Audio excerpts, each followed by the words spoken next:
You've heard so much about fasting, you've read on fasting, you've watched videos on it, and you want to give it a try. But you're wondering which fasting protocol is right for you. Well, we're going to talk about that in this video so that by the end of it, you will know which one to start with, which one to do, and how to do it properly. And before we get into it, if you're new to my channel, hi, I'm Lex. My background consists of 20 years in health and fitness industry. I've also trained in amateur bodybuilding, boxing, and kickboxing, and everything I've learned and experimented on myself, I have then put together in a program that I call the VUCO method, where I help my clients get to optimal health, and I share all that information with you in these videos. So make sure to hit subscribe. Now let's get into it. Let's talk about how fasting protocols differ. Well, they differ by what's allowed during the fast and then how long the fast is. Before we get into the protocols, let's just run down a few benefits of fasting and why fasting works for humans. If you can think of how humans lived for millions of years, fasting was a way of life. They had to search for food, they had to hunt for food, so they needed to have energy to get the food. Over time, body has evolved to make sure that we have extra energy to hunt for that food, and then whatever we store, it stores in our body for energy. So our body's either running off of glucose, which is typically how people live these days, or it's running off of ketones, off of burning the body fat that it has stored for energy. Having said that, because the primary focus in our body is survival, it almost makes us superhuman when we go into the fasted state,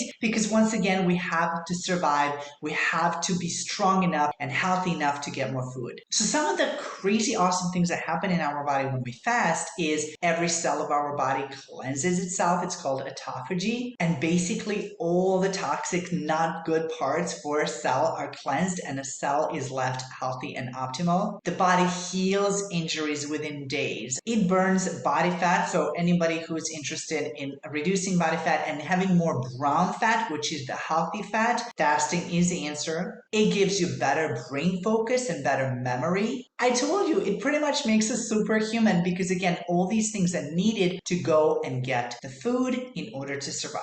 Now let's quickly go down some fasting protocols. You may not have even heard of a 12-12 because it's technically not considered even a fast, even though it goes back to what we did up to a few years ago when we had breakfast, lunch, and dinner. And let's say we finished dinner at 7 p.m., didn't eat till the next morning, 7 a.m., and that's your 12-hour fast. It was simply a way of living. From that point on, you can go to 14-10, which is a 14-hour fast, 10-hour eating window. Then you keep shrinking your eating window from there. For example, 16-8, 16-hour fasting, 8-hour eating window. There's something called 1 meal a day or OMAD. Obviously, you eat 1 meal a day, you eat whatever you want for that meal. You don't have to count calories, but that's a story for another time. And then you don't eat till the same time the next day. So that's basically a 24-hour, 24-hour fast. There is a 24-hour fast, there is a 36-hour fast, 48-hour, 72-hour fast, and so on. There's literally no limit to how long you can fast for, but it all depends on how much body fat you have. The longest recorded fasting was around 380 days, where a morbidly obese gentleman decided to go on a fast, observed by his doctor, and only drink water and had a multivitamin every day.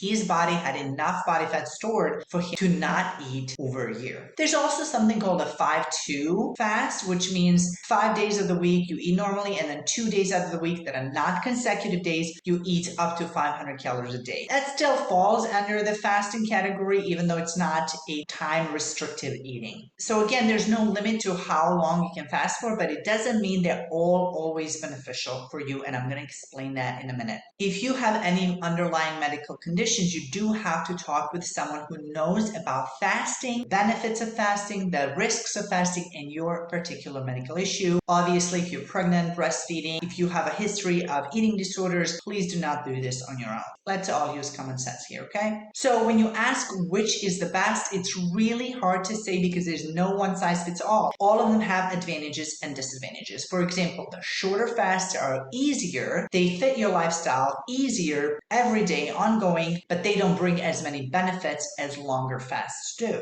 The longer fasts are harder, need to be scheduled, need to be done right, but they have more benefits. Like I told you about the body cleansing itself through autophagy, that starts at around, depends on what you read, hour 15 to 17. Some people claim that it doesn't even start till the hour 24. So once again, shorter ones are more realistic to adapt to in your lifestyle. Longer ones are a little bit harder, and again, you want to have something to do. Like, you don't want to decide to do a longer fast and then sit at home, do nothing, because the kitchen is right there and some of those things may be just calling your name. For women, I want you to focus on fasting with your cycle and know your cycle days. As a woman, as a general rule, you can fast pretty much throughout the whole month. You want to avoid drastic fasting during your ovulation, and you do not want to fast the week before your period. As a matter of fact, that's what you want to add your carbs, because progesterone works really well with carbs, and that's why you crave them as well. And if you're wondering, like, how could I even do a longer fast and be hungry all the time? After day 2 of fasting, your hunger signals generally stop, but I'm going to talk about my experience in a minute. Now, if you need more help choosing the right fasting protocol, if you have a bunch of questions and you really want personalized attention, please check out my membership that is month to month. You're not signing a contract, where I will guide you step by step to a fasting protocol. And if you need even more assistance, book one-on-one call with me, where together we're going to decide how to eat, when to eat, and check in with you regularly till you can do this on your own safely. Back to fasting protocols. You want to use them as a guide. It's not a law. Repeat after me. It's a guide. It will guide you to find what works for your body. It is not something that is set in stone, and you're not competing with anyone to obey all the rules of them. I know people who've downloaded apps and then they're like, oh my God, I have 1 more hour till I eat. That is not developing a healthy relationship with food, okay? You want to be flexible, you want to adapt it to your lifestyle, and you want to do this for the benefit of your body. You should never jump into a fast, especially, again, if you have a medical condition, if you have a history of eating disorder, just don't do it. Like, there's no reason for anyone to just jump into a hardcore fast. But there's something that nobody talks about, and that is what happens after a longer fast. And here's my experience. I've done a 4-day fast once, and I did not feel that energy, that surge of energy that I was supposed to feel on day 3, because it didn't go well with my thyroid, because I wasn't paying attention to my cycles and my hormones. Also, after about day 3, your digestive system shuts down because it's not receiving the food. So when you start eating after day 3, on day 4 or 5 or whatever, it is really hard to eat very little for the next few days, for the next few meals, till your digestive tract wakes up again. It's extremely hard. The not eating part is actually easy, because after day 2, you don't even feel hunger anymore. This is why the first day after you fast, you want to keep yourself busy, and you want to introduce something like bone broth or a little bit of soup. Give it time. Increase a little bit with each meal, and then the next day add some solids, and so on. That's the hard part that you need to know before you even start any long fasts.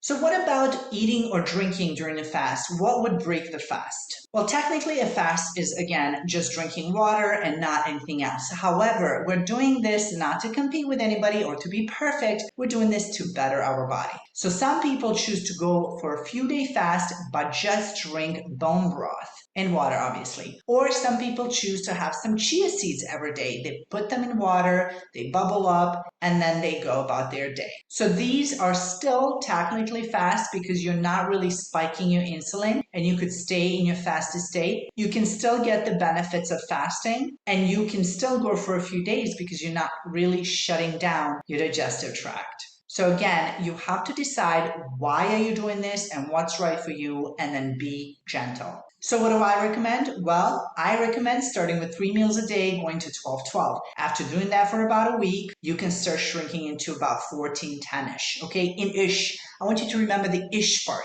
It's 12-12-ish, 14-10-ish, 16-8-ish, okay? I don't need you to be strict with this. And again, as a woman, you have to pay attention to what week of your cycle it is. No fasting the week before your period. In no drastic changes ever. Listen to your body. Here's a main thing about fasting that I want you to know.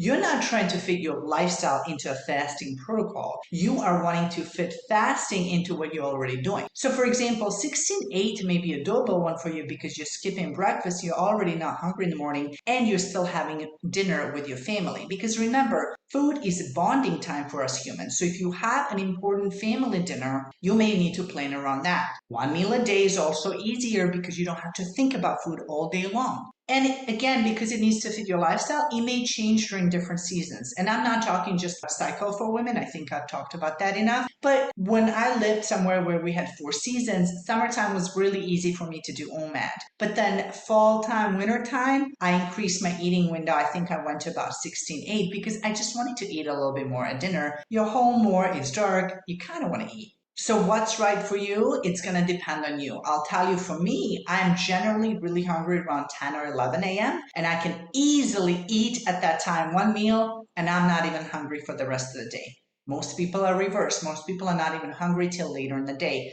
Again, you want to listen to your body and you want to include your lifestyle. In my family, we don't have a set dinner time, so it's not really a big deal to miss dinner with a family. We kind of eat whenever we're hungry. But if that's an important part of the day for you, you definitely have to take that into consideration. And again, depending on what season of your life it is, things can change. After I had my kid and I was done breastfeeding, I actually did OMAD where I ate that one meal in the evening after he went to sleep because that's what worked for me. I was busy with him all day. I wasn't thinking about food. I was playing with him, feeding him, going for walks. And in the evening when he would go to sleep, I had time to prepare a meal, sit down and enjoy my meal. Now, is it ideal to eat before bedtime? No, but we're not going to discuss what women's hormones do after giving a birth to a child in this episode. That's a story for another time. So again, I consider that an anomaly in this case, but I want to point that out because that's what worked for me then. Another thing to consider when fasting is your workout. Are you doing early morning workouts, late at night workouts? Do you do it fasted? And what works for you? I'll talk more on the workouts and fasting in the next few videos, so make sure to follow me and subscribe if you haven't already. Hit that little notification button as well to get notified when the video comes out. But that is definitely something you want to think about because remember, fasting needs to fit your lifestyle and it has to be done in a gentle way to work for your body. And then another note on scheduling and planning out a fast, think about what time of the year it is when it comes to holidays, because maybe November and December are not ideal times to throw a fast in, but January comes, you weed yourself off of those sugars, and then come February, it may be a great time to do a little longer fast to cleanse your body. Same in the summer. If you've been eating a lot of sugary foods throughout the summer, maybe now the school has started, you're back in your rhythm, you may want to choose that time for a little longer fast. And I really want you to understand it is way simpler than it sounds. As I'm speaking here and listening to myself, I'm thinking, oh my gosh, there's so much to be said about this, but it's really so simple. If you just remember to be gentle with your body, to give your body time to adapt, to test things out, as a woman, to skip that last week before your period and be easy with fasting during your ovulation time. And I will also note that things may get worse before they get better. Here's what I mean. People have reported that when they fasted for the first time, they started going to the bathroom so much that they couldn't believe it was real. That's because the body is going through a detox and it's getting rid of the toxins that have been sitting in their intestines God knows how long. People have also reported that their skin breaks out for a few days and then it goes away because once again the body is detoxing. Some people have reported flu-like symptoms as well. Once again, the body is going through a detox. The more you get in the rhythm of things and the more you put fasting as a regular thing into your life, the less this is going to happen because your body will be cleansed regularly.